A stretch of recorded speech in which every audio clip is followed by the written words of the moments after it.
চারটা মনিটর, এই শুনেন, চারটা মনিটর এক স্টেজে দিতে হয় না, এতে হামিং খায়। আপনি এখন চালু কেন করতে পারতেছেন না? এই যে গেইন খাচ্ছে, গেইনটা কমান।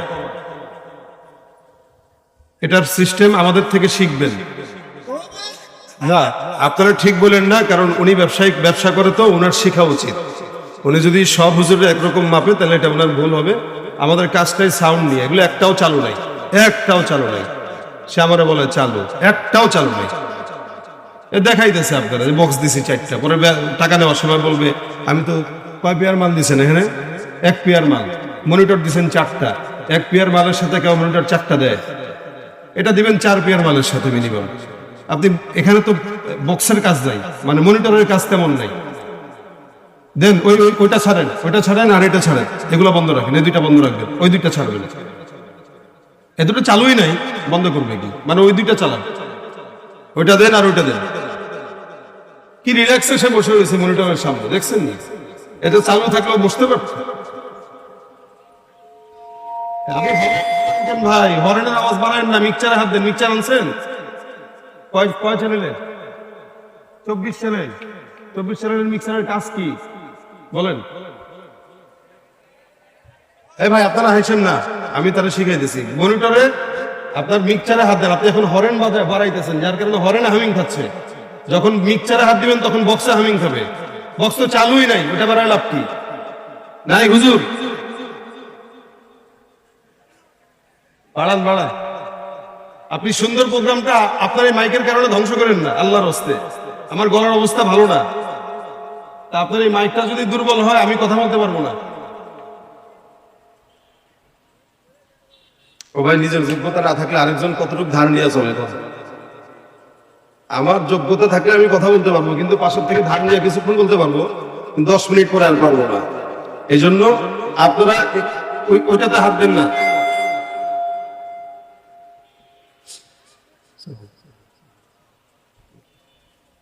আলহামদুলিল্লাহ আলহামদুলিল্লাহ আলহামদুলিল্লাহ।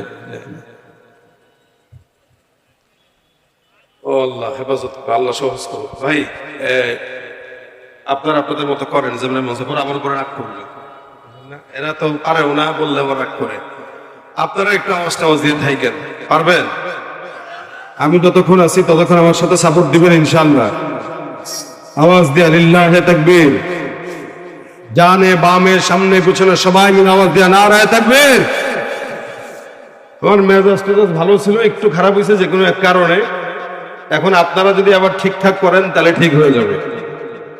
কি কারণে হয়েছে ওটা বলতেছি না, তবে বুঝলেন, ঠিক না? এগুলো হইলে মেজাজ খারাপ হয়ে যায়। কোন মজমায়, অন্তত মাদ্রাসার মাহফিল গুলোতে এগুলো না হওয়া চাই। দুলা ভাই বুঝেছেন? দুলা ভাই পারো, কিছু করার নাই। আলহামদুলিল্লাহ, এখন আমাদের দেশে আমরা সবাই রাজা, সবাই প্রজা, ঠিক না? এখন এই জায়গায় যদি কেউ নিজেদেরকে রাজা মনে করে, আমাদেরকে পূজা মনে করে, তাহলে আমরা তাদেরকে বলবো আমরাও রাজা হইতে পারি। এদেশে তো কেউ যদি নিজেকে জোর করে রাজা মনে করে, তা আমি পারবো না? কথা কর, আমি পারবো না? আমি রাজা হয়ে যখন আমি তদারকি করা শুরু করবো, তখন কিন্তু আপনারাও বাঁচতে পারবেন না। এই জন্য যেই দেশে রাজা নেই, ওই দেশে সবাই প্রজা হয়েই থাকা উচিত। কেউ রাজা হয়ে আরেকজনের উপরে প্রজার মতো করে জুলুম করা না উচিত। এজন্য আল্লাহ পাক রব্বুল আলামিন আমার এই দেশকে, ওই যে ভাই স্লোগান দিয়েছিল, আগামী দেশটা ইসলামের বাংলাদেশ হবে। আমরা জানি না হবে কিনা, তবে আল্লাহর কাছে দোয়া করি আল্লাহ যেন বানায় দেয়। আমিন, আরো জোরে আমিন। এই কোরআনের সৈনিক আমি, নেই তো কোনো ভয়, এক আল্লাহর গোলাম আমি, এই তো পরিচয়। এই পৃথিবীর সবই নকল, এই পৃথিবীর সবই নকল, আসল কিছুই নয়, এক আল্লাহর গোলাম আমি, এই তো পরিচয় আমার, এই তো পরিচয়। কোরআন হাদিস শাসনতন্ত্র রাসূল আমার নেতা, উৎসাহ আমার চিরম্লান ইতিহাস বীর গাথা। এক আল্লাহ ছাড়া আমার দিলে, এক আল্লাহ ছাড়া আমার দিলে নেই তো কারো ভয়, এক আল্লাহর গোলাম আমি, এই তো পরিচয় আমার, এই তো পরিচয়। আল কোরআনের সৈনিক আমি, নেই তো কোনো ভয়। এক আল্লাহর গোলাম আমি, এই তো পরিচয় আমার, এই তো পরিচয়। সবাই আমার পক্ষে থাকবেন। কতক্ষণ? যতক্ষণ আমি কোরআনের পক্ষে আছি। কথা ঠিক না? ওলামা একরামদের পক্ষে আপনারা ততক্ষণ থাকবেন যতক্ষণ তারা কোরআনের পক্ষে থাকবে। কোন আলেম, কোন পীর, কোন বুজুর্গ যদি, ওলামা একরাম যদি কোরআনের বিরুদ্ধে চলে যায়, আমরা তাদেরকে এক সেকেন্ডের জন্য আর মানতে পারি না। ইসলাম কোন ব্যক্তির উপরে নির্ভর করে না, ইসলাম কোরআন আর সুন্নাহর উপরে নির্ভর করে। ঠিক কিনা? আমি সাইদ আহমদ যতক্ষণ ইসলামের পক্ষে, ততক্ষণ আপনারা আমার পক্ষে। যদি আমি কোরআনের বিরুদ্ধে চলে যাই, আমার বিরুদ্ধে চলে যাবেন। এটাই আমার শিক্ষা, এটাই দ্বীনের শিক্ষা, এটাই আমাদের আকাবির বুজুর্গানে মুস্তাদদের শিক্ষা। ভাইরা আমার, আমি এজন্য বললাম আপনারা আমার পক্ষে থাকবেন, মানে যতক্ষণ আমি কথা বলবো ততক্ষণ আমি এটা মাথায় রাখতে পারেন। আলহামদুলিল্লাহ এখানে হেদায়েতুল্লাহ আজাদী সাহেব আসবেন, আমাদের জামালপুরি সাহেব আলোচনা করেছেন, সবাই কোরআন হাদিস থেকেই কথা বলেছেন। সেদিন গফরগাঁও এক মাহফিলে গেছি গত 4-5 দিন আগে। যাওয়ার পরে বসতে পারি নাই, সভাপতি পাশ থেকে বলতেছে, হুজুর কোরআন আর হাদিস থেকেই বললেন যা বললো।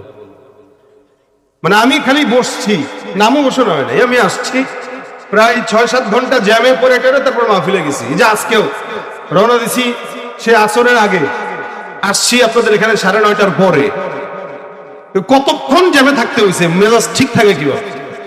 বসতে পারেনি, সে বলে কোরআন আর হাদিস থেকে কথা বললেন। তা আমি বলি বসে, উনার বয়সী, তাই আমি বসেন। বসেন তো বলছি, তো চেহারার দিকে না তাকায় বলছিলাম। চেহারার দিকে তাকায় দেখি মুরব্বী মানুষ, ওরে একটু নফসের কাছে খারাপই লাগলো, ধমক দিয়ে দিলাম। পরে আবার হাত করে গেলাম, রাগ করেন না, এটা আমার বলা উচিত হয়নি, বসেন। হ্যাঁ, এরপরে আবার জনগণকে বললাম কি, ভাই উনি তো আমার কানে কানে বলছে, তো আপনাদেরও শোনা উচিত, কারণ ওপেন পরিবেশে 2-3 একাকি কথা বলে হাদিসে নিষেধ আসছে। তা উনি যেহেতু আমার কানে কানে বলছে, আমি আপনাদেরকে মাইকে একটু কথাটা শোনাই দিই। উনি বলছেন কোরআন আর হাদিস থেকে কথা বলতে। এখন বলেন তো, কোরআন হাদিস থেকে কথার বাইরে কি ওলামা একরাম এদেশে কোনোদিন বলছে? আমরা কি কোনোদিন বলি গাঁজা খান? বলছে কেউ? নামাজ পড়েন না বলছে কেউ? এখন কেউ যদি আপনাকে বলে ভাই নামাজ পড়িস, তার মানে বুঝতে পারতি নামাজ পড়েন না, যার কারণে আপনি বলছে। কথা ঠিক না? কেউ যদি আপনারা বলে বেটা পর্দা করিস, তার মানে আপনি পর্দা করেন না বলে আপনারা বলছে। কেউ যদি কোনো আলেমরা বলে হুজুর কোরআন হাদিস থেকে কথা বলেন, তার মানে হুজুররা কোরআনের বাইরে দুর্নীতি নিয়ে কথা বলে, আর সুদের পক্ষে কথা বলে, সন্ত্রাসী করার কথা বলে, চাঁদাবাজি করার কথা বলে। এই কথা আমারে বলা মানে এটা না। আমি বললাম, উনি আমার বলতেছে কোরআন হাদিস থেকে কথা বলতে। আলহামদুলিল্লাহ, আমি কোরআন হাদিস থেকে শুরু করতেছি। ওনার যদি গায়ে লাগে বুঝতে হবে কোরআন হাদিসের বিরুদ্ধে লোক। এনে বেচারার মুখ টুক কালো হয়ে গেছে, আর কি কথা বলবো। এবং গত 2 দিন আগে এক জায়গায় বলতেছি, এই পাশ থেকে হুট করে হেদায়েতের কথা শোনা। হেদায়েতের কথা আর কোরআন হাদিসের কথা যদি আমাদের সন্ত্রাস, দুর্নীতিবাজ, ঘুষখোরের কাছ থেকে শোনা লাগে, কিয়ামতের আলামত ছাড়া আর কিচ্ছু নয়। ভাই আমরা চাইলেই কিন্তু এই সমস্ত জায়গাগুলোতে যারা আমাদেরকে নতুন করে বাধা দেওয়ার চক্রান্ত করতেছে বা চেষ্টা করে, আমরা যদি খালি চাই, জুতার বাড়ি একটাও তার কপালে পড়বে, মাটিতে পড়বে না। কিন্তু আমরা চাই না যে কোনো জায়গার পরিবেশ নষ্ট হোক, কেউ অপমানিত হোক। কিন্তু এরা বোঝে না, এরা নিজেদের সম্মান কিভাবে বজায় রাখতে এরা বোঝে না। অতীত থেকে যারা শিক্ষা নেয়, তাদের মতো বেকার কেউ হতে পারে না। অতীত থেকে শিক্ষা নেওয়া উচিত, যে অতীতের মানুষ কি কারণে পচেছে, কি কারণে ওপারে ফিরে গিয়েছে। বর্তমানেও যারা রাজনীতি করবে তাদের সবার জন্য একটাই মেসেজ, খবরদার ওয়ালাকে বাদ দিয়ে, কোরআন সুন্নাহ বাদ দিয়ে বলবেন না। যত কথা বলবেন ওয়ালাকে কথা বলবেন, সঙ্গে আমার দিয়ে বলবেন।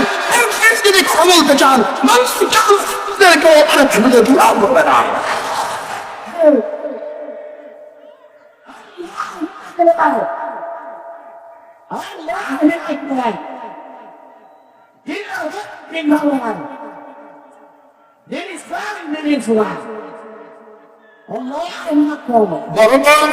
কথা রাতারাতি হয় নেতা,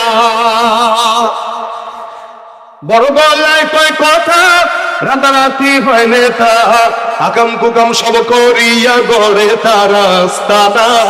আসলে সব পূজা আর ভোটটা নেয়ার বাহানা।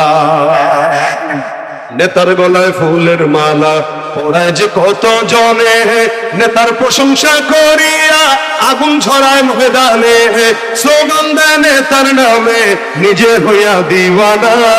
আসলে সব পূজা আর ভোটটা নেয়ার বাহানা। আমরা বুঝি বাহানা, কেউ যদি টুপি পাল্টায় আমরা বুঝি, কেউ যদি হঠাৎ করে নামাজ ধরে আমরা বুঝি। আপনারা বুঝেন না? সারা জীবন নামাজের কোনো খবর নাই, হঠাৎ করে নামাজ ধরা মানুষগুলা বুঝবেন ধর্মকে বিক্রি করে তারাই সবচেয়ে বড় ধর্ম ব্যবসায়ী। আমাদেরকে বলে আমরা ধর্ম ব্যবসায় করি।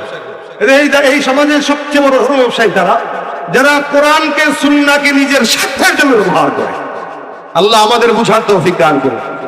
ভাই গোলামি হবে কার? মালিক কয়জন?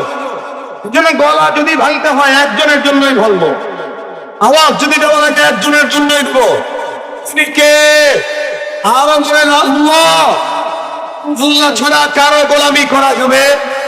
এ কথার স্বীকারোক্তি আদম থেকে মুহাম্মদ পর্যন্ত প্রত্যেকটা নবী রাসূল দিয়েছেন, প্রত্যেকটা নবী রাসূল দিয়েছেন এবং একই কথা বলেছেন, ইয়া আইয়ুহান নাস কুলু লা ইলাহা ইল্লাল্লাহ তুফলিহু।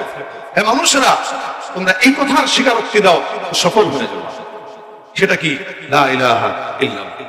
আমি আপনাদের সামনে যে আয়াতে কারিমা অংশ বিশেষ তেলাওয়াত করেছি, এখানে আল্লাহ পাক শুরুতে বান্দাকে লা ইলাহা ইল্লাল্লাহ সবক দিয়েছেন।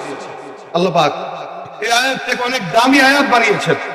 কোরআনে ফাতিহা থেকে নিয়ে নাস পর্যন্ত যতগুলো সূরা আছে, প্রত্যেকটা সূরার ভিতরে সবচেয়ে দামি সূরা।